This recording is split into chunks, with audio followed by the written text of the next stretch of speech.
everybody, my name is Lloyd and I'm the founder of Armbrust American. Thanks for joining me.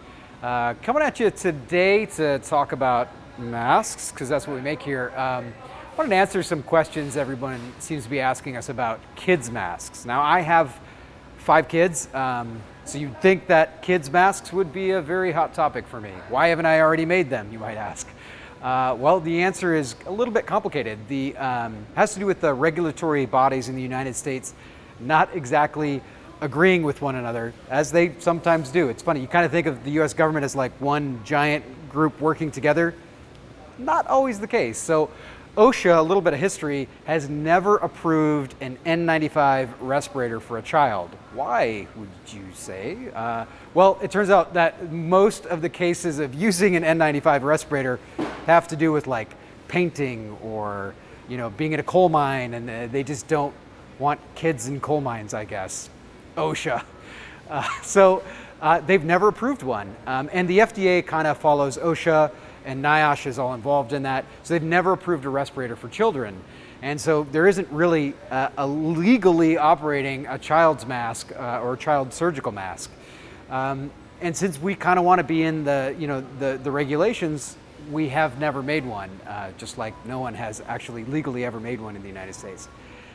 That said, the CDC just did release some guidelines saying that kids over the age of 2, when out and about, as kids do, should be wearing a mask at all times. So that's kind of like, well, hey, CDC, you're not really agreeing with the rest of the government here. And I just think that everybody's moving a lot faster trying to react to the coronavirus, which is not anything that anybody could have prepared for. And look, regulation, it's slow sometimes. So what we are doing here is we're basically trying to make the mask a little bit smaller and the ear loops a little bit smaller as well.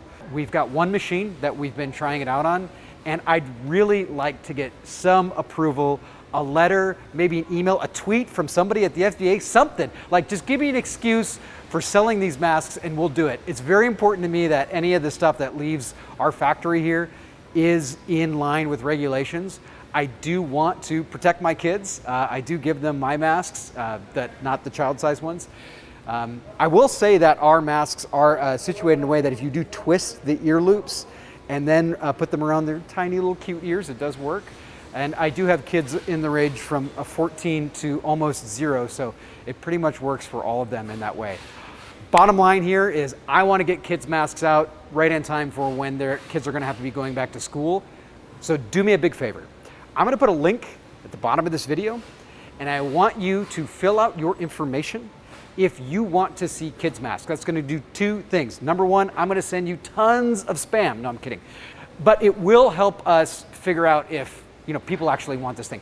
Number 2, it's going to help us as we send this information to the federal government and saying, like, look, there's 10 million people in Texas that want kids' masks. Can we sell them in Texas? Can we? We'd love to. All right.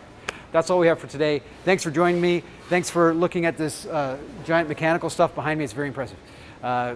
Signing off here, and stay masky, Texas. All right.